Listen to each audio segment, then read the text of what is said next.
chante dans ce temps. Je me barre et je te laisse. Je me barre et je te laisse. Je me barre et je te laisse. Je me barre et je te laisse. Hello people, what's up? What's good? What's going on? J'espère que vous allez bien et je vous dis bienvenue dans ce nouvel épisode de Sabri. Aujourd'hui, je vous présente Tissoaren Jazz, un chanteur, compositeur, producteur, entrepreneur. En tout cas, il est polyvalent.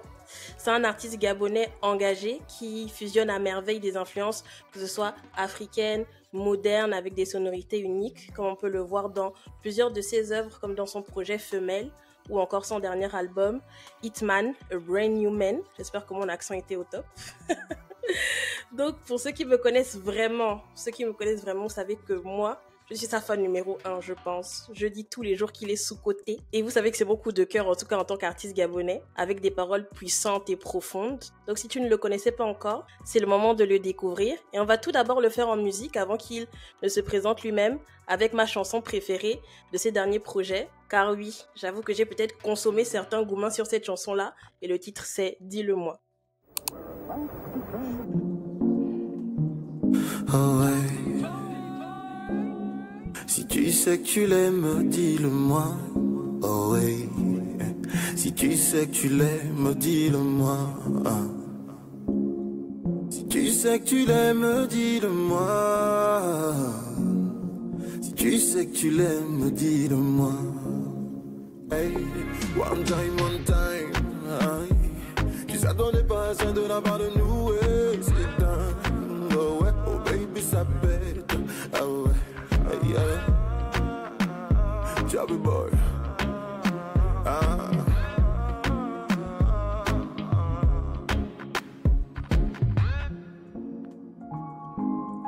Donc voilà, c'était Dis-le-moi par Tissoaren Jazz. Salut Tis, merci d'être là, comment vas-tu? Bonjour Samba Sabrina, moi ça va super bien, heureux, en vie et sur ton programme. Donc ça va, ça pète. Ça pète.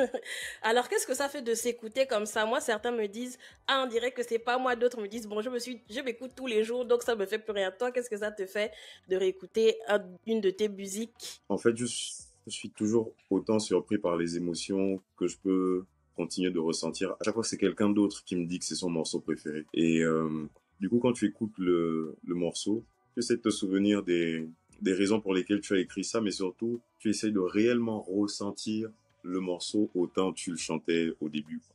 Et là, quand tu réécoutes, tu te dis, ah ouais, ça reste toujours autant vrai en termes de ressenti, ça te touche toujours autant toi-même. Et tu te dis, ah vraiment, le gourmand à l'heure là, ce n'est pas une bonne chose, quoi. Le gourmand à l'heure là, c'est pas une bonne chose en tout cas. Ah là là. Alors super, très bien. Donc au début, j'ai fait une présentation de qui tu es, on va dire avec les mots de ce que j'ai pu savoir de toi. Maintenant, avec tes propres mots, je te laisse, pour ceux qui ne te connaissent pas encore, te présenter. Qui est Tissoaren Jazz en quelques mots? Hey, je suis Tissoaren Jazz. De mon nom d'état civil, je suis Tissoaren Mumbo. Okay. Je suis né le 7 juin 1992 à Port-Gentil, d'un père Pounou et d'une mère Komi. J'appartiens aux familles Mombo, Ranosino et Bertello. La musique, c'est les trois familles auxquelles j'appartiens, dans lesquelles j'ai pu trouver ce potentiel-là. La source d'inspiration part de là. Et donc, je suis artiste, musicien et producteur. C'est ça côté professionnel. Et s'il faut parler du côté vie humaine, bah, je suis père de 3, 4, 5, voilà, 5 jolies dames. Waouh! Je dis ça comme ça, mais en fait, j'ai des jumeaux qui viennent de naître, etc. Et malheureusement, on en a perdu un. Et tu te dis, bon, on est père de ces enfants-là, et il y a tellement à leur donner que, voilà quoi, un humain, l'artiste, le philosophe. Ok, aussi. Bah, mes condoléances, triste de savoir ça, mais comme moi, on me le dit souvent, c'est Dieu, on griffe, il sait ce qu'il fait et c'est lui qui nous pense, qui pense nos plaies. Donc, j'espère que tout va bien de votre côté. Ok. Alors, du coup, on sait que ton nom commence à bien résonner aujourd'hui dans la scène musicale gabonaise. Bon, ça résonne depuis longtemps, hein, mais du coup, ça croît un peu chaque jour. Depuis combien de temps exactement tu fais de la musique? En vrai, là, je crois que je suis à 23 ans que je pratique la musique, à partir du cadre familial, Ok. se développer sur le terrain en rencontrant des amis dans mon parcours scolaire, des passionnés de musique aussi, et après en faisant ton chemin, euh, des études supérieures autour de la musique. Voilà. Ok. Et comment décrirais-tu justement ton parcours jusqu'à aujourd'hui? Des hauts, des bas, assez linéaires, des très bas, des très hauts? Bah, je ne saurais pas vraiment. Je ne saurais pas vraiment comment définir la chose aujourd'hui. Mais je pense qu'en fait, je peux remercier le ciel, je peux remercier les humains qui sont autour de moi par rapport à, quant à leur accompagnement depuis toutes ces années. Autant ça peut être difficile, bah, autant moi je vois ces obstacles plutôt comme des opportunités et comme des expériences. Ce sont ces expériences-là qui nous permettent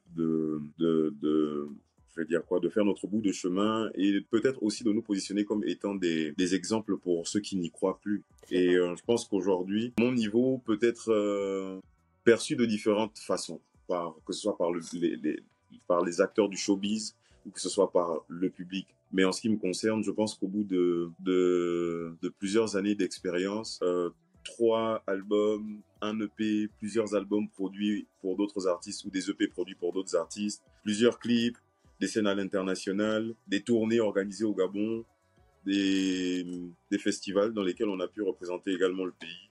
Ça fait tellement de choses euh, que parfois on n'a pas présenté aux gens, mais qui, quand on s'en souvient, nous fait quand même comprendre que Tis, il y a un parcours qui a quand même été fait. Oui, Et même si t'as pas le statut de Jay-Z aujourd'hui, il faut déjà être reconnaissant envers la belle petite maison que tu as en attendant qu'elle devienne plus grande. c'est vrai. C'est vrai, c'est extrêmement vrai. Moi, je t'ai connu, ça fait longtemps quand même. Ça me fait me faire sentir vieille, mais j'imagine toi un peu plus. Je t'ai connu, j'étais au lycée, donc terminale, etc. Je me rappelle, j'étais allée à ton concert au Centre culturel français. J'étais trop contente. Donc, c'est Hey, vrai que moi aussi, de loin, je te vois évoluer. Parfois, pas autant que j'aimerais. Peut-être que c'est mon image est biaisée parce que j'aime ce que tu fais, même si parfois je me dis que bon, il y a une certaine injustice, mais bon, on va pas t'élaguer dessus. Du coup, tu t'appelles Tiswaren Jazz. Du coup, tu nous as bien dit que Tiswaren, ce sont tes deux vrais prénoms. Mais Jazz, est-ce ouais. qu'il y a une histoire derrière ce pseudonyme-là? Même Tis, peut-être qu'il y a des histoires sur tout ça. Ouais, alors, il paraîtrait que quand je suis né, alors la famille Bertello, une famille de métis, euh, mon grand-père était un commis français, ou un de mes grands-pères était un commis français, et donc il paraîtrait que quand je suis venu au monde, il a dit à mon père, alors, comme je l'aime bien, ce petit qui vient d'arriver, et qu'il n'est pas métis, lui, on va l'appeler Tis, donc on a enlevé le mais et on a gardé Tis. Et je pense que Ok. avoir, par exemple, en fait, avoir des idées ou avoir des informations autour d'effectivement qui on est, pourquoi est-ce qu'on nous a donné ces noms, bah, ça nous rassure parfois aussi quant à la suite des choses. Et je comprends mieux aujourd'hui, par exemple, pourquoi est-ce que ma musique, mon personnage semble métissé, par exemple, dans les influences. Et après, Warren, c'est un des oncles qui disait, allez, comme mon père est musicien, on ne sait jamais, peut-être que l'enfant, ce sera aussi un artiste, allez, on va l'appeler Warren. Et donc, c'est resté là. Des influences jazz à la maison. Mon père qui ne mettait que du jazz à la maison. Bah, mon point de départ, les premières attentions autour de la musique, ça a vraiment été autour du jazz. Et même en tant que musicien, c'était beaucoup plus autour du jazz que je jouais au départ. Et donc, les amis m'appelaient Jazz. Soit Ok. Jazz, soit Warren Jazz. Et je me suis rendu compte après qu'en fait, Warren Jazz, je ne me reconnaissais pas forcément sur l'appellation. J'avais l'impression que je voulais créer quelqu'un de nouveau et sans respecter la personne qui, elle, existait déjà. Mm. Tis. Et parce que moi, les gens m'appellent Tis, les gens m'ont toujours appelé Tis à l'école, au lycée, à l'université. Les gens m'ont toujours appelé Tis. Et beaucoup ont pensé que c'est un petit nom, mais non, c'est mon prénom d'état civil. Oh, c'est vrai que c'est incroyable l'histoire. Wow. Ouais, ouais, Ouais. C'est beaucoup d'originalité. Bah justement, comme tu l'as dit, en effet, tu as un style musical unique qui mélange plusieurs influences. Est-ce que tu peux nous en Ouais. dire plus sur tes premières influences musicales? Tu nous as parlé du jazz, mais est-ce qu'il y a des noms qui ressortent ou bien d'autres expériences, des personnes rencontrées qui t'ont influencé sur aujourd'hui ta ligne éditoriale? Pour source d'inspiration, je dirais d'abord mon père. Il y a un oncle qui me posait la question une fois, il y a des années, et un de mes mentors, qui vient de décéder justement, et qui lui me disait, mais en fait, toi, qui t'inspire? Je dis, je sais pas. Il me dit, non, je sais pas, t'as pas vu, tu joues un peu comme ton père et tout ça. Je dis, je sais pas, je pense pas. Et finalement, quand tu grandis et avec beaucoup de maturité, tu te rends compte que, ouais, en fait, on calque très souvent et plus souvent sur la personne qui est d'abord à côté de nous. Ouais. Et moi, en fait, je découvre plutôt le mystère de la musique en regardant mon père jouer dans le noir. Et je me demande, mais comment ça se fait que le gars, il sache exactement où sont les accords? Comment il sait? Comment il sait? Et là, je me suis dit, ça doit être vraiment une fusion particulière, un mystère, une beauté de jouer des instruments. Donc, mon père, d'abord, comme source d'inspiration. Et à la maison, on avait des DVD de George Benson. Donc, mon père me donnait des cours de guitare. Il m'avait balancé un livre, paf, et il m'avait dit un dictionnaire d'accords. Tu répètes chaque ligne d'accord. Et de là, je me retrouvais à interpréter des solos de jazz. George Benson, j'écoutais des Otis Clug. Par la suite, en vivant ailleurs, je découvre d'autres univers. Le R&B, la soul, la, la musique traditionnelle, la rythmique, le witty. Le son, la polyphonie de notre musique traditionnelle, de notre patrimoine musical traditionnel. En commençant donc à faire de la musique, je trouvais pas mal de faire des samples, de faire des mélanges, de me faire une idée de comment découper chaque rythmique, coller avec ça. Tu imagines si tel artiste fait une interprétation dessus. Et ça te fait plusieurs influences comme ça, à travers lesquelles tu t'identifies. Mais j'ai surtout pris chez chacun d'entre eux ce qui, moi, m'inspirait pour créer le personnage de T. Warren Jazz. Ok, d'accord. Et aujourd'hui, parce que malheureusement, c'est ce que la société veut, et même c'est ce que les plateformes font, ils nous mettent dans des cases. Toi, aujourd'hui, tu mets ta musique dans quel type de catégorie? Il paraîtrait que c'est le travail qu'il y a à faire. Parce que polyvalent, que ce soit du rap, que ce soit de la chanson, que ce soit de la chanson francophone ou française, je veux dire, que ce soit de la chanson musique de variété comme chez nous, l'afrobeat, l'afropop, etc. Je crois que je suis dans une phase où aujourd'hui j'ai réellement besoin de pouvoir me répondre moi-même quant à cette question. Ok. Finalement, Tis, tu dois être dans quel couloir? Ouais. Mais je vous laisse, vous, faire le choix du couloir dans lequel vous préférez que j'interprète. Et c'est sûr que ça me permettrait de me faire une idée du couloir dans lequel il faudrait que je reste, peut-être. Même moi, en tant qu'auditrice et que fan, quand même un peu beaucoup, je ne saurais pas dans quel couloir te placer parce qu'il y a des moments où tu chantes, il y a des moments où tu rappes, même de autant bien il y a une partie ok chantée, après il y a les petites punchlines un peu en mode vous pouvez me trouver partout, ouais ouais monsieur King. Tu vois, il y a des... Même moi, en vrai, là, je ne saurais pas, mais comme ça, j'aurais plus dit peut-être de la soul, mais est-ce que c'est pas parce que aussi ça voit avec le personnage? Je ne sais pas. Mais bon, les gars, mettez ça en commentaire. C'est quelque chose à étudier. Ok, super. Donc, aujourd'hui, comment tu arrives à équilibrer ta vie musicale et ta vie personnelle? Est-ce que tu vis uniquement de la musique? Est-ce que tu as un travail, on va dire, lambda à côté qui fait vivre ta musique, du coup? Non, mon métier, c'est celui d'artiste, de musicien et de producteur. Ok. Je ne fais que ça depuis plus de 10 ans déjà. De la passion, il y a eu un côté amateur. Après, on a fait des études. On s'est dit, on va peut-être rester en mode semi-amateur. Mais finalement, le processus a fait qu'on se retrouve à faire des études, à faire des formations, pour se définir comme étant des professionnels. Et donc, la musique, c'est mon métier. Produire des artistes, produire des musiques pour des films, produire des musiques pour des films documentaires ou des films de fiction, des projets de scène, des projets pour les jeunes, des projets autour de l'humain. Je me dis qu'aujourd'hui, il faut que j'utilise le statut de l'artiste pour pouvoir développer tout un tas de compétences autour, ou sinon d'opportunités, que ce soit pour moi, que ce soit pour d'autres personnes. Donc nous là, on est artistes professionnels, on ne fait que ça, on ne vit que de ça. Les gars, ils te diront, c'est pas possible de vivre de la musique.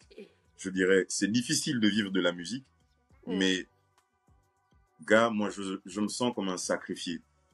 Je suis littéralement un sacrifié. Il y a 1 an, je voulais arrêter. Je voulais arrêter. J'ai appelé des grands frères et amis avec qui on a pu discuter de tout ça. Et j'ai pu me rendre compte d'à quel point beaucoup de personnes attendent qu'on fasse de meilleurs efforts que ce qu'on a déjà pu fournir. Warren, ne nous dis pas que tu veux venir dans le pétrole, etc. Laisse ça. C'est vrai que c'est dur pour le moment, mais nous, on y croit. Et tu as déjà fait tellement de choses qu'en fait, il faut juste que tu continues.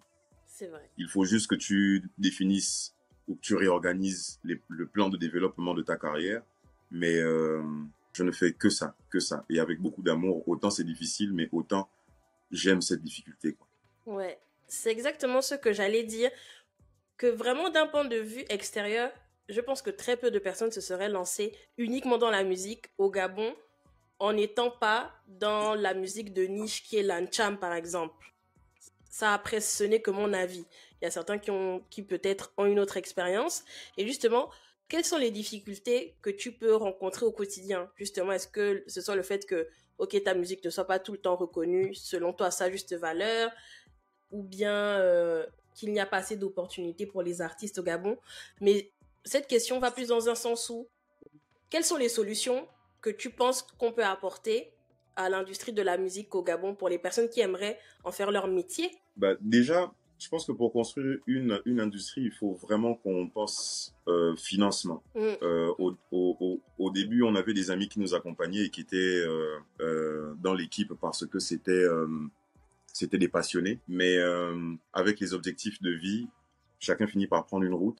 Et on reste reconnaissant envers toutes ces personnes qui ont mis la main à la pâte pour qu'on soit qui on est. Mais la grosse réalité aujourd'hui, c'est le financement. Tout comme hier, hein, pour tous les artistes.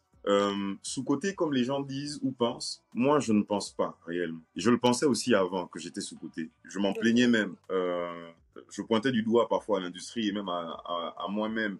Mais j'ai fini par comprendre qu'en fait, on n'a pas la même histoire. On n'a pas les mêmes parcours. On n'a pas les mêmes opportunités.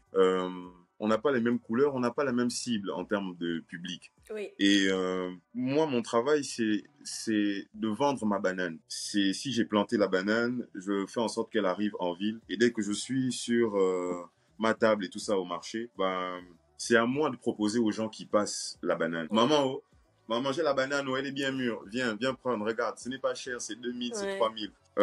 Et donc aujourd'hui, je pense que je n'ai que ce que je mérite. Je n'ai que le public que je mérite. Et c'est aussi parce que la hauteur de ma stratégie ou de ma capacité de communication ne me permet pas réellement d'atteindre les humains qui partageraient la même histoire, les mêmes volontés que moi et qui s'identifieraient à ce personnage-là.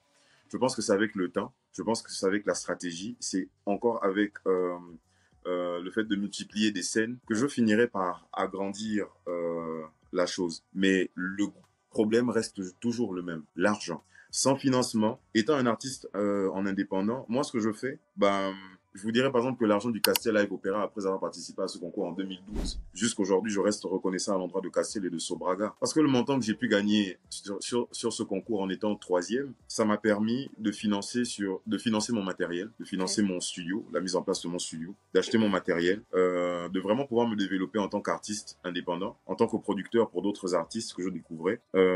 Et surtout, l'argent que je gagnais en faisant des prestations, c'est cet argent que je réinvestis encore sur moi-même. C'est là la grosse difficulté parce que ça ressemble un peu à une situation où tu es un peu comme si tu vivais au jour le jour et pour les gens, le mécanisme semble lent alors qu'en fait la raison de cette lenteur est simplement la hauteur de l'investissement. On sait qui sont les meilleurs, on sait qu'on peut les contacter, mais je suis de ceux qui ont peur, qui ont honte de contacter les autres avec les potentiels qu'ils ont et ne pas avoir la possibilité de payer ce qu'ils ont à m'offrir. Ok. C'est pour ça que le mécanisme semble lent. Sean Bryden a financé un lot d'artistes. Moi, j'ai pensé par exemple qu'à cette période-là, tous les artistes indépendants arriveraient à se mettre en place et de comprendre qu'en fait, il y a une possibilité de développer une industrie avec les financements qui avaient été mis sur la table Oui. pour eux. Ça aurait été un artiste qui reçoit un budget de 500 000, qui paye un son pour 150 000, qui paye un clip pour, je sais pas moi, 150 000 ou 200 000 même, un street clip, et qui paye une promotion, un passage télé en radio et tout ça à hauteur, par exemple, de 200 000 ou de je sais pas combien. Et donc, l'ensemble du calcul, même à partir de 500 000, tu as des artistes qui auraient pu participer également eux-mêmes au développement de cette industrie. Mm. Tu as des artistes qui sont en indépendant, avec qui on rencontre, par exemple, aujourd'hui le problème de bancarisation. Mais Oui. même moi-même, j'ai fini par comprendre que le problème de l'industrie, c'est qu'il faut qu'on légalise nos entreprises pour ensuite obtenir nos comptes bancaires qui, eux, nous permettront de faire enregistrer nos œuvres légalement auprès des sociétés de gestion de droits d'auteur et de récupérer l'argent qui nous est dû, que ce soit au Gabon ou dans le reste du monde. Du monde. Mais Magali Oura nous l'a dit pendant une formation, l'industrialisation au Gabon du secteur musical passe ou devrait passer d'abord par comment on appelle ça, l'enregistrement de nos entreprises auprès de l'administration. Ouais, je suis totalement d'accord. C'est vrai que c'est des stratégies à mettre en place et je pense que ça peut être une idée aussi pour les artistes qui passeraient par là de pourquoi pas faire une révolution soi-même, surtout si on se plaint, du coup d'amener le changement aussi soi-même. Ok, c'était vraiment très intéressant. Merci pour toutes ces solutions-là. J'espère qu'elles pourront être mises en place, surtout pour les droits d'auteur, parce que c'est vrai que c'est pas quelque chose de souvent mis en lumière ou même respecté, parce que par exemple, je sais pas si tu touches ton argent de tes vues YouTube, Spotify, etc. Comment tu fais aujourd'hui par rapport à ces streams-là? Perso, je regarde vraiment pas mon argent en distribution. Hein. Ok. La dernière fois, j'ai regardé les comptes, j'ai vu qu'il y avait quelque chose à l'intérieur et tout ça. Mais depuis la nuit des temps, il semblerait que les artistes récupèrent mieux leur argent en étant sur scène. Ok. En rencontrant un public, en rencontrant des humains, en partageant quelque chose, en partageant des émotions avec eux. Et du coup, moi, c'est ça que j'ai choisi de proposer. Sur ce qui est de la question du droit d'auteur, je reste un peu sur ma faim quant au fonctionnement du Bureau gabonais des droits d'auteur. On avait eu une assemblée au cours de laquelle des techniciens expliquaient le fonctionnement du Bureau gabonais des droits d'auteur. Et je n'étais pas pour autant convaincu du processus. Mais qu'à cela ne tienne, je pense qu'il faut prendre les choses en main, et que ce soit faire enregistrer nos labels, que ce soit se faire enregistrer auprès du Bugada, que ce soit se faire enregistrer auprès de la SACEM, que ce soit toucher nos royalties, etc. grâce à nos maisons de distribution. L'ensemble de ces mécanismes nous permettent de récupérer notre argent. Mais sur la question de droit d'auteur au Gabon, je profite toujours de chaque plateau pour dire il existe des droits en tant qu'auteur dans la constitution ou sinon dans la loi gabonaise. Ok. Mais il n'existe pas au Gabon une société de gestion de droits d'auteur. Ok. Et lorsqu'on se focalise sur la personne morale du Bureau gabonais des droits d'auteur, nous pouvons comprendre que nous n'avons pas forcément les mêmes préconfigurations légales qu'une société de gestion de droits d'auteur. À partir de ce moment, chacun est libre de faire son choix quant au fonctionnement qui conviendrait à ses ambitions, mais on a des droits en tant qu'auteur. On n'a pas de société de gestion de droits d'auteur, mais on a des droits en tant qu'auteur. Et c'est dommage, parce qu'une société de droits d'auteur, pour nous qui voulons participer à l'industrialisation de la chose, peut être mise en place par des particuliers. Une société de droits d'auteur, peut-être une entreprise, une société privée. Et cette société se chargerait simplement de veiller sur les droits des artistes et la redistribution ou la collecte des droits, quoi, autour des œuvres de ces artistes-là. Ouais. Voilà. Ok, d'accord. Écoute, c'est vraiment très intéressant. On espère que peut-être que cette vidéo tombera entre les bonnes mains et que quelqu'un qui se sent appelé aura le déclic pour créer tout ça. Maintenant, on va reparler espère. Ouais, on espère, franchement. Donc, maintenant, on va passer sur le volet Hitman, A Brand New Man.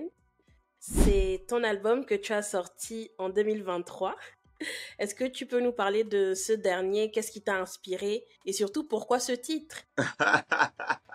Surtout pourquoi ce titre? Ouais, vous inquiétez pas, vous inquiétez pas. On est là comme ça, mais il y a des gens autour en train de regarder et puis il y a des orientations, vous savez.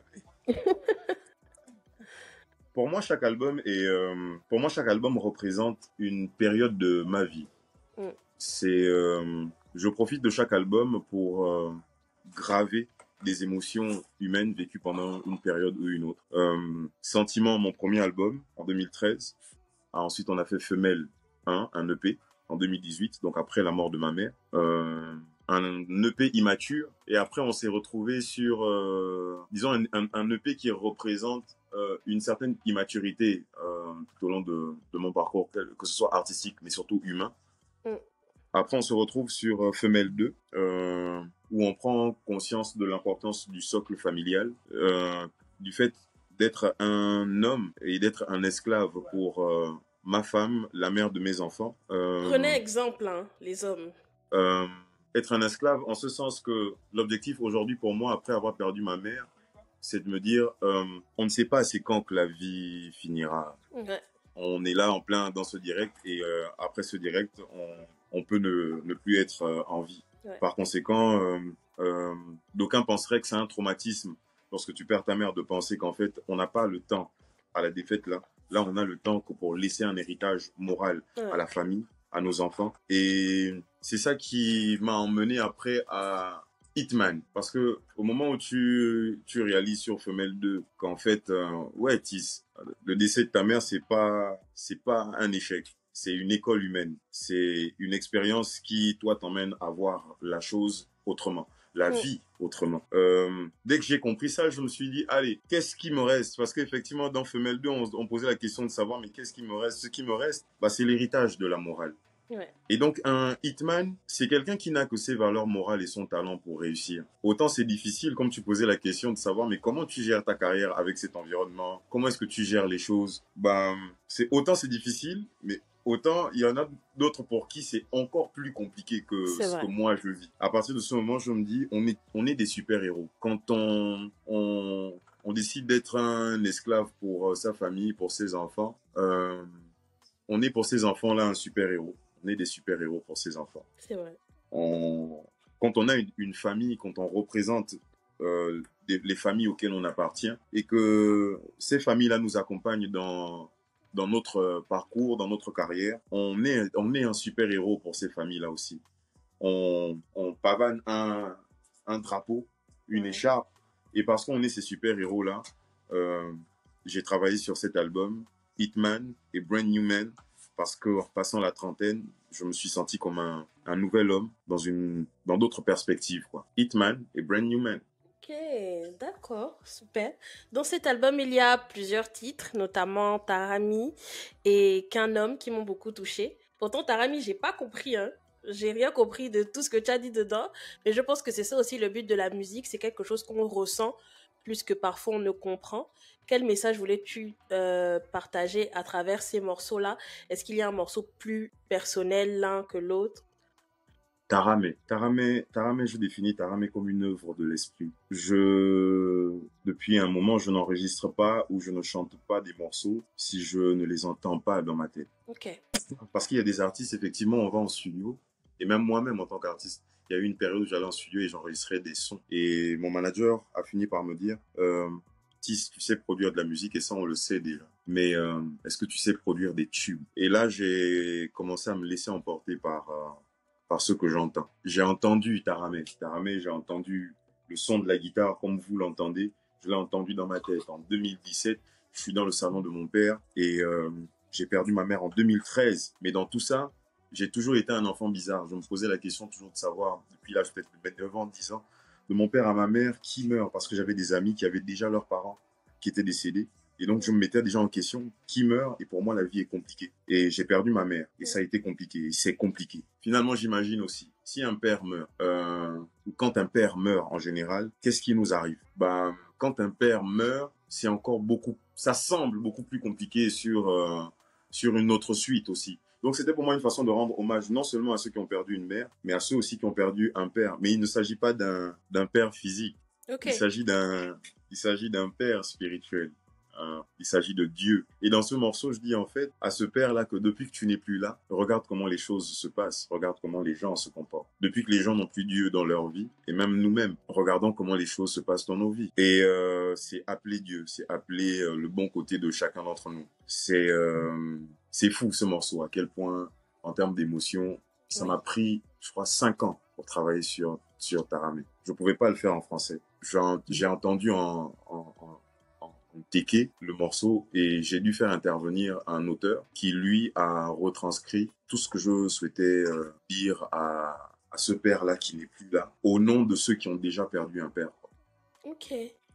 Waouh, c'est vraiment profond. Vraiment, Taramé, c'est vraiment un truc très profond. Même moi, je me demandais, j'étais pas sûre que ce soit en Téké parce que je savais que tu étais Pounou, du coup, et je me disais, ah, mais du coup, finalement, il est Téké, il est quoi?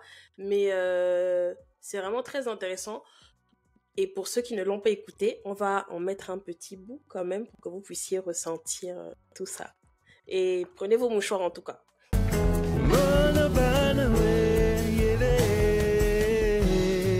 Voilà, c'était Taramé de Tissoaren Jazz. Avec les explications sur la musique, ça rajoute encore un côté plus profond. J'ai choisi la version mixée et pas la version acoustique pour qu'on voit aussi la valorisation de la culture gabonaise. Un truc très très très important, je pense. Comment tu fais vraiment pour arriver à intégrer notre culture, surtout même parfois quand ce n'est pas la tienne, parce que du coup tu n'es pas téké. Comment tu fais pour intégrer les éléments culturels dans tes morceaux? Je pense qu'il faut ressentir les choses pour savoir faire ça, tu vois. Ok. Je ne suis pas un très bon cuisinier, mais de ce que je crois savoir de l'art culinaire en bon gourmand, c'est que même les cuisiniers se font une idée des saveurs avant de proposer un plat, avant de créer un plat. Je crois qu'on se fait une idée de la saveur. Et c'est la même chose que je propose dans ma musique. Que des gens découvrent des saveurs, des parfums, des émotions, des souvenirs. Et ça également, on peut pas le faire forcément seul. C'est pour ça que je prendrai plaisir à profiter de ton plateau également pour remercier les musiciens qui m'ont toujours accompagné, l'équipe de direction artistique et musicale avec laquelle j'ai toujours travaillé. Un petit plaisir à citer des noms: David Moussotti, Lewis Enemé, Israël, Pharrell Bangwe, le chef d'orchestre, Georgia, on prendrait Warren Sitou, Mamba. Tu as toute une équipe de personnes avec qui les rotations continuent comme ça à chaque fois qu'il faut travailler sur un single. Et ces œuvres de l'esprit-là, il y a une part de moi principalement, mais je crois qu'il y a beaucoup de tous ces artistes-là qui m'accompagnent sur ces projets à chaque fois. C'est incroyable. En tout cas, shout out à toutes ces personnes-là. Merci aussi d'accompagner les artistes parce que je pense que être accompagné aussi, ça fait du bien et ça fait comme aussi des béquilles qu'on veut se laisser tomber et voir, j'imagine, ce qu'on avait dans la tête prendre forme, c'est encore plus beau. Donc, félicitations. Ouais. Surtout quand tu arrives à bosser avec des gars qui sont meilleurs que toi. Oui. Je pense que c'est ça une des forces.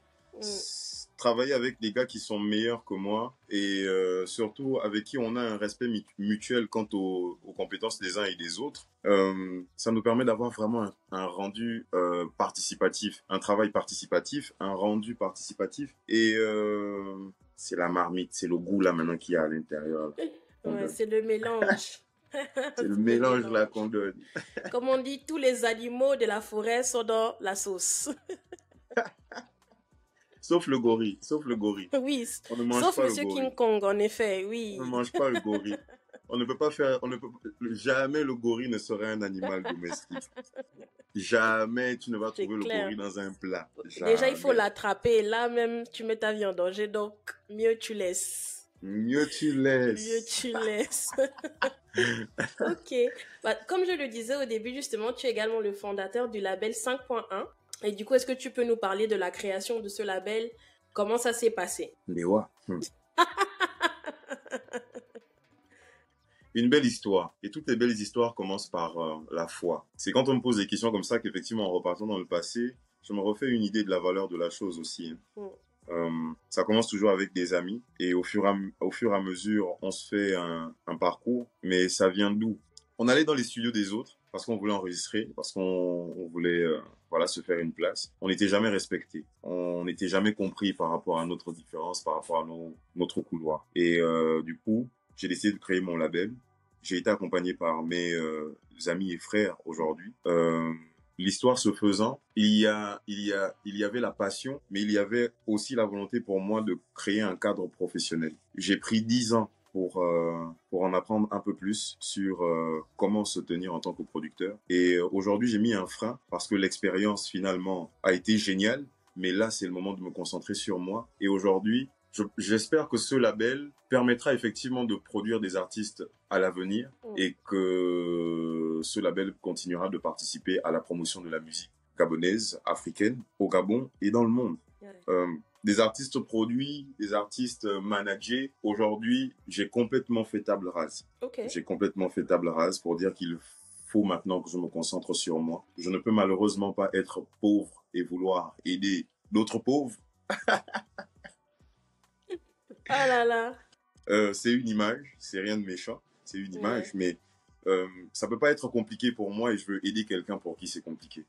Et surtout si finalement, ces expériences-là, je me rends compte qu'au bout du chemin, les gens n'ont pas forcément compris où moi je voulais aller. Il y a des artistes qui disent chercher des producteurs, mais c'est pas forcément des producteurs qu'ils cherchaient. C'est peut-être des gens qui leur permettraient juste d'enregistrer des sons qu'ils cherchaient.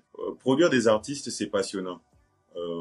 Mais aujourd'hui, avec ce label, j'ai besoin de me concentrer sur moi. J'ai besoin de me faire une idée des nouvelles perspectives et de là rebondir pour détecter de nouveaux talents, etc., etc., et mieux en prendre soin que dans les épisodes précédents. Mais l'un des gros problèmes, c'est la discipline. Les gens confondent la discipline, l'orgueil avec l'arrogance et la rigueur. Si vous avez besoin de rigueur pour atteindre des objectifs et vous avez besoin que votre équipe ou les gens avec qui vous travaillez, les gens qui vous entourent, soient sur la même longueur de perception, c'est parfois compliqué avec l'humain. Et malheureusement, ça fait qu'avec le temps, les choses s'effritent. Mais en tant que label, on continue d'offrir ce qu'on a à offrir par des programmes comme Mentor, des spectacles, etc., etc. Ouais. Et justement, avant de revenir seulement sur Mentor, j'allais justement parler de ça.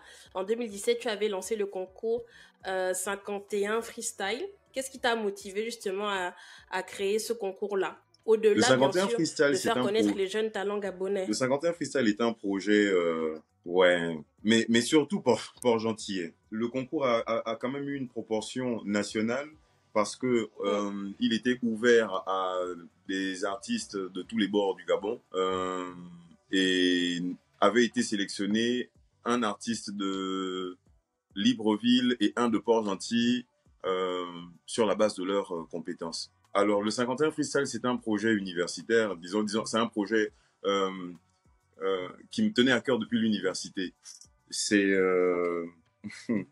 J'avais envie d'organiser un concours de musique à Port-Gentil.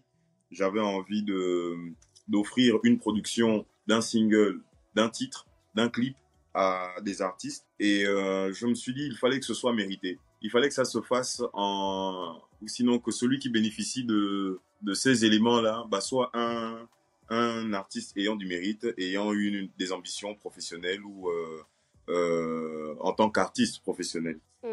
Donc on a fait deux éditions, je crois, 2 ou 3 éditions. On a pu faire 3 éditions et on n'a pas pu continuer le projet. Aujourd'hui, on a trouvé une autre forme pour se rendre utile auprès des jeunes. Le freestyle, le rap, ça a été une expérience. Organiser un concours de musique, pour moi-même qui ai été un participant à un concours ou à des concours de musique, président de jury à des concours de musique, là, il fallait que je sois organisateur et ça a été une belle expérience de travailler dessus avec mon grand frère Warren Sitou, grâce à qui ces projets ont vraiment pu voir le jour. Et merci à tous ces artistes aussi qui nous ont fait confiance à cette époque-là. Ça a été une très belle expérience. Oui, vraiment, c'était très sympa. Moi, j'ai regardé ça un peu de loin. J'ai pu Ouais. regarder en replay la finale qui se passait à Port-Gentil, si je me trompe pas. Et justement, j'avais un ami qui avait participé et qui avait dû se rendre à Port-Gentil, Cad. Je sais pas si tu te souviens. Ah ouais? Ouais, Cad. Ah, mademoiselle, vous ouais, connaissez Cad. Cad. Aïe, aïe, aïe, aïe, Oui. aïe. Bon, la vie nous Donc dira, voilà. hein, Mais du coup, tu vois. c'est ça. Mais du coup, comme tu disais, aujourd'hui, ça a pris une nouvelle forme qui s'appelle Mentor. Je te laisse nous parler de ce nouveau projet-là. J'ai aimé travailler avec Magali Ora, à qui j'ai dit, mais pourquoi tu prends pas le relais par rapport à mon management? Pourquoi est-ce que tu ne rejoins pas notre équipe? Et là, elle m'a dit, je pense que vous vous débrouillez déjà bien. Et en fait, Warren, aujourd'hui, j'en suis à un step où je veux juste rester concentré sur la formation des artistes. Ça a attiré mon attention. Parce que pour avoir produit des artistes, je me suis rendu compte qu'en fait, un artiste à qui vous donnez tout et qui n'est pas formé pour recevoir tout, ne peut pas avoir conscience de la chance, de l'opportunité qu'il a. Ou sinon, C'est vrai. il ne peut pas faire usage de façon optimale de ses compétences. J'ai beaucoup observé mon père en train de former des artistes. Les artistes 3FB qui ont changé de nom au fil des époques, mais 3FB, produits par AFJ, sont des artistes qui ont été formés aussi par mon père. Donc la formation, c'est quelque chose la formation des artistes, c'est quelque chose que j'ai pu observer de très près. La forme académique et la forme pratique. Là, tout de suite, un gars qui sait pas jouer du piano, on lui donne 2-3 accords. Là, tout de suite, on lui explique l'importance du BPM. Là, tout de suite, etc., etc. Et j'ai pu voir ces artistes se développer. J'ai pu voir des artistes vivre de ces outils-là. Donc, je pense qu'en tant qu'artiste indépendant, il est aujourd'hui de mon devoir de casser le mythe autour des outils dont un artiste indépendant peut avoir besoin pour se développer.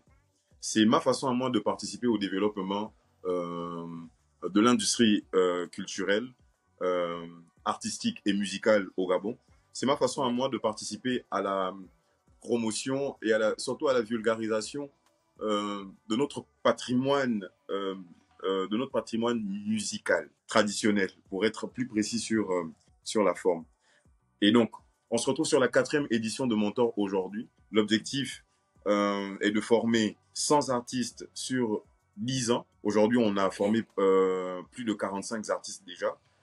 Okay. Une aventure, une école éphémère qui a commencé à se présenter depuis 2021. On espère qu'en 2031, on aura effectivement atteint le quota des 100 artistes que j'aurais souhaité rencontrer, que j'aurais souhaité former, avec qui j'aurais souhaité partager mon expérience et me dire que parmi ces artistes-là, je retrouverais un qui pourrait peut-être être un Michael Jackson et qui se dirait, allez, moi, je suis Michael Jackson de cette époque, mais j'ai rencontré un Quincy Jones qui m'a permis d'en arriver là.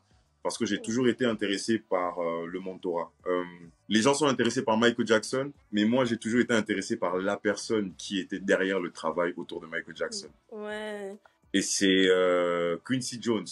Et Quincy Jones a tellement donné que je me dis aujourd'hui au Gabon, sponsorisé, pas sponsorisé, accompagné, pas accompagné, compris, pas compris, quelle est ma responsabilité à moi? Quel est mon devoir à moi? Et de ne pas entendre et surtout de ne pas me dire demain qu'en fait je n'aurais rien fait pour les jeunes, j'aurais rien fait pour ceux qui avaient besoin de nous, pour des artistes, même de ma génération, même plus vieux, qui auraient besoin d'orientation. Ce programme, cette 4e édition, va se faire du 29 janvier au 1er février. Et au programme, nous avons 3 jours. Pas 6, mais 3.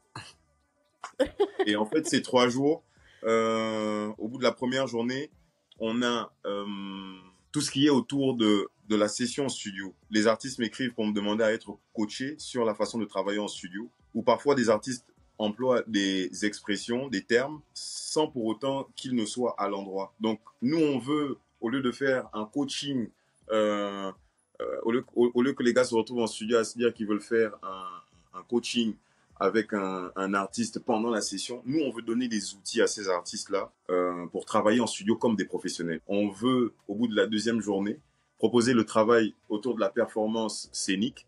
On veut donner des outils qui permettent de préparer, de gérer une performance scénique. Quand le micro siffle souvent, là, lorsqu'on est sur scène, qu'est-ce qu'il faut faire? S'il n'y a pas de technicien de son et qu'on a un micro devant nous, comment est-ce qu'on tient le micro? Est-ce qu'on l'étouffe? Est-ce que, comment? Est-ce qu'on le tient comme ça? Quelles sont les fréquences que vous retrouvez selon la position avec laquelle vous tenez votre micro? Votre scène, comment est-ce que vous pouvez l'exploiter? À quel moment faire du playback? À quel moment faire du live, etc. Mais la troisième journée, c'est celle la plus importante pour moi. Ça doit être une journée pendant laquelle il y aurait un rassemblement des joueurs de Mungongo. On est tellement nombreux à se balader avec nos guitares dans les rues de Libreville, de Port-Gentil, du Gabon et du reste du monde.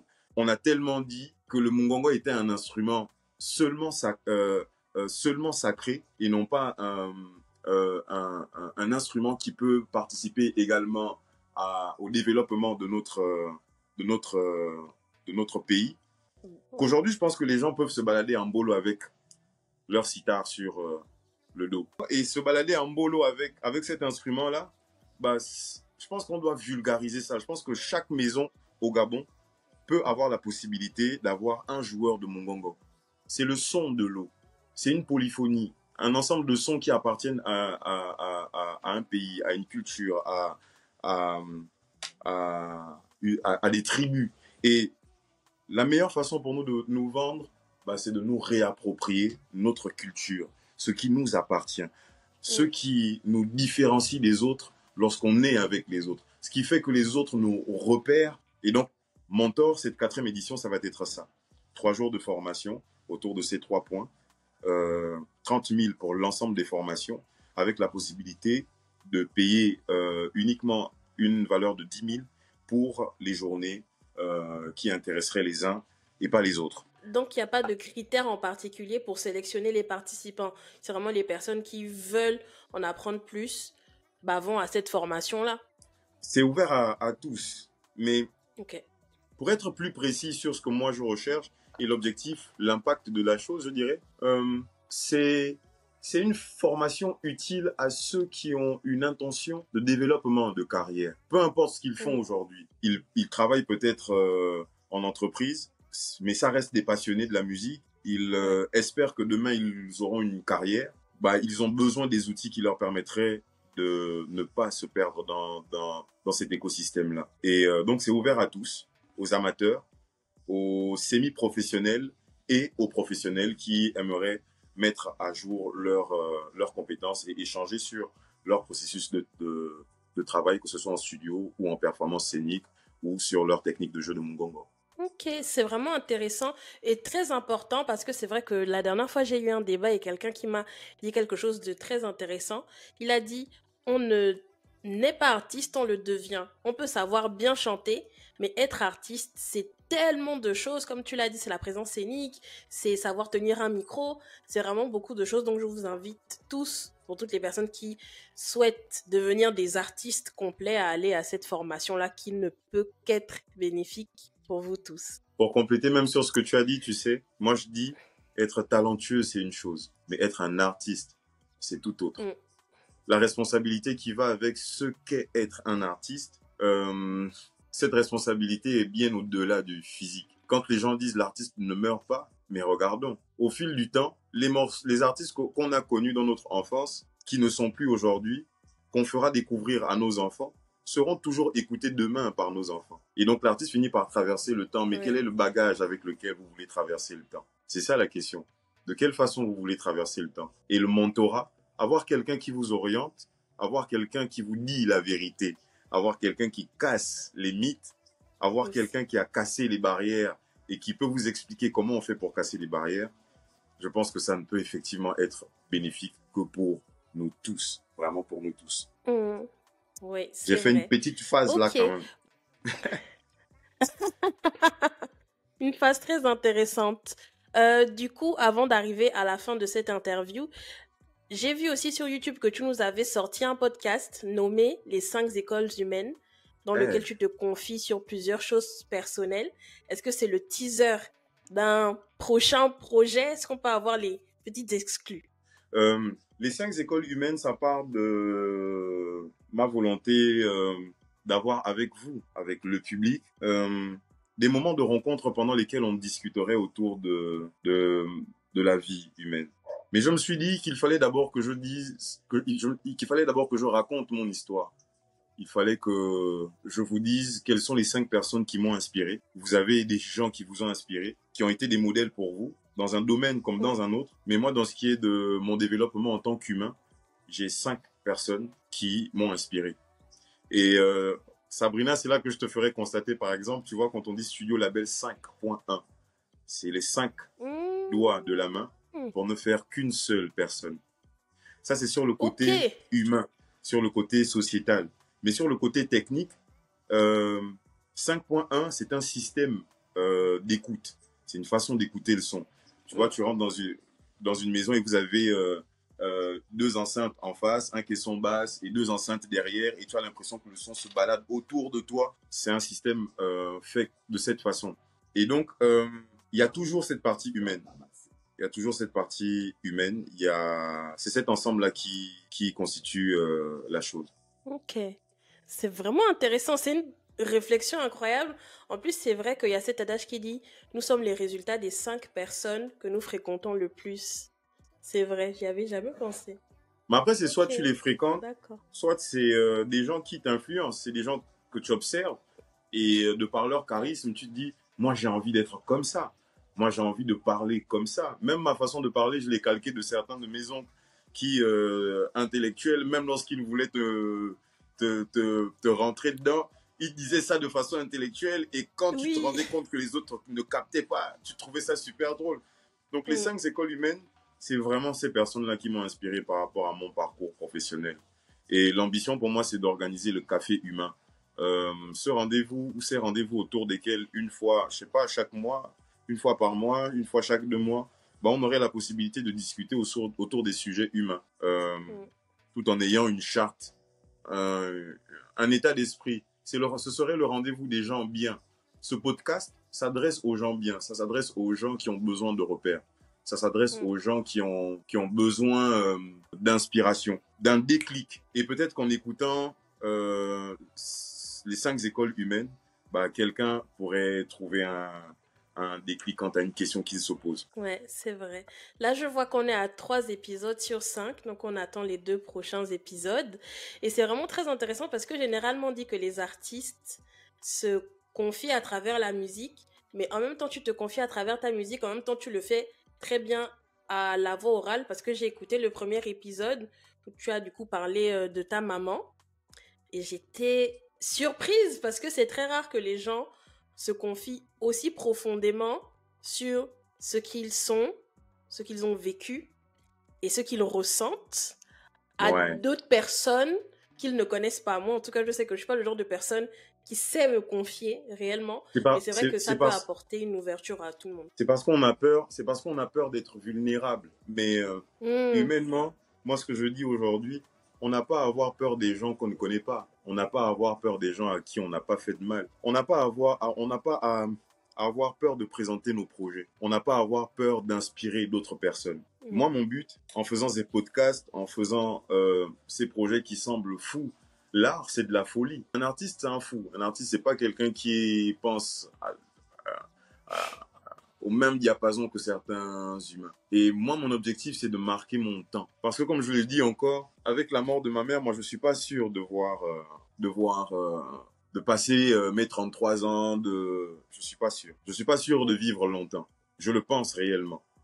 Au point où même les gars de Kassenga et de Gaboseb sont de très bons amis, à qui je dis souvent, les gars, quand mon corps va se retrouver chez vous, prenez bien soin de moi. Et il y a un que je voyais il y a 2-3 jours, et quand je lui ai fait la vanne, il était en train de me dire, mais toi, tu es un fou, etc. On a encore besoin de toi. Mais l'objectif pour moi, c'est de laisser ma trace. Je veux que mes enfants écoutent ça si jamais on n'est plus là. Je veux que ça serve d'inspiration à d'autres si on n'est plus là. Et c'est bien au-delà de ce que les gens peuvent penser que ce serait pour se prétendre. Non, c'est pour marquer mon temps que je fais tout ça. Ouais, c'est vrai. En tout cas, c'est très profond. On va oublier le côté où tu veux mourir à 33 ans. On te souhaite une très longue vie et une très longue carrière, surtout. Et justement, en parlant de carrière, on va se tourner vers l'avenir. Est-ce que tu as des projets en préparation que tu aimerais partager avec nous? Ouh là là! Je vais vous dire un secret. Ne dites ça à personne. Personne. Je crois qu'on a été nominé ou qu'on risque d'être nominé au FESPACO avec le Cavaleur et le Siffleur et les Siffleurs, la série dans laquelle j'ai eu le premier rôle en 2023 avec Nadine Otsobogo.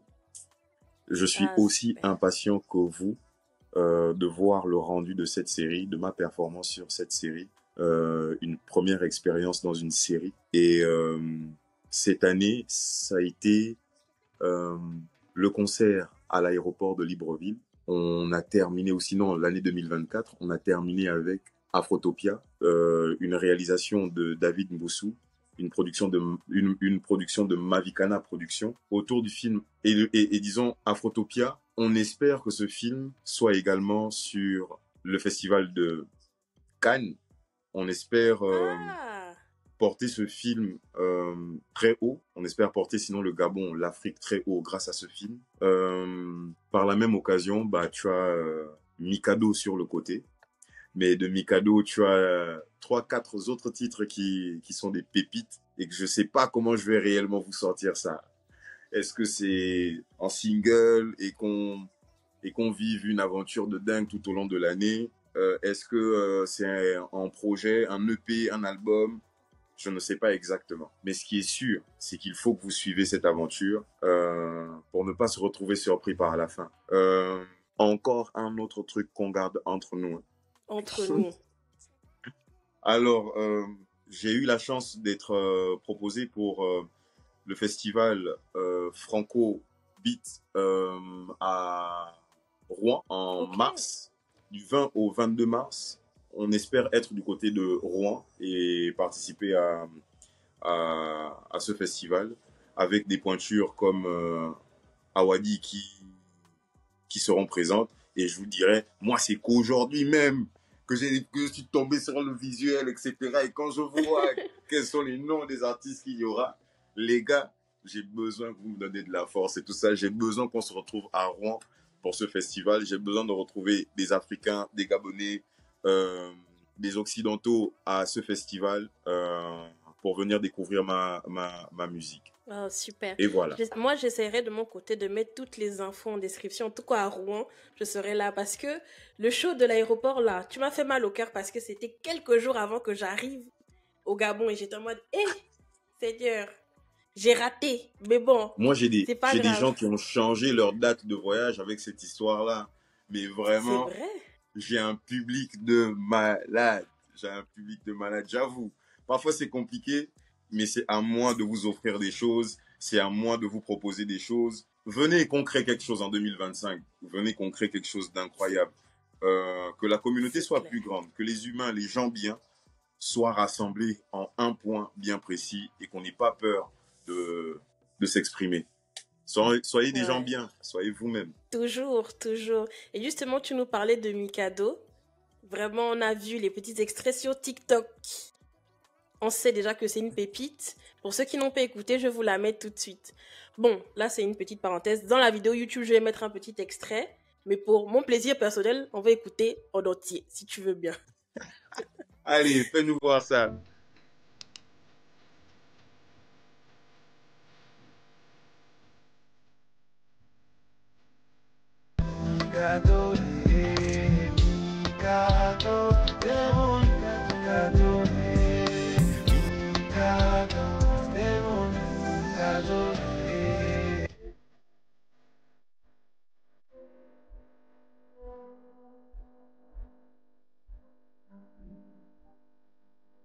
Hey! En tout cas, vous qui regardez la vidéo, vous n'avez pas eu l'occasion d'écouter en entier comme j'ai écouté là. Donc, allez-y vous brancher sur les réseaux pour attendre la sortie de cette pépite. Parce que ce que j'ai entendu là, T'as vu à la fin petit regard à mon monsieur qui doit me dédicacer ça. Tu as vu à la fin du film, c'est tout écrit « To be continued ». Oui, c'est vraiment ça. Donc là, c'est la fin, c'est la chanson, partie à la fin du film et tout ça, on vous dit, allez, on se retrouve pour la suite de l'histoire. C'est clair, pour la prochaine fois, vu que comme tu as dit, tout commence par la foi. Ok, en tout cas, on reste branché à Mikado. Est-ce que tu peux nous dire sur quel réseau, justement, les gens peuvent continuer cette route avec toi pour ceux qui te connaissent déjà, pour ceux qui t'avaient perdu de vue, pour ceux qui viennent de te connaître, peut-être à travers cette vidéo.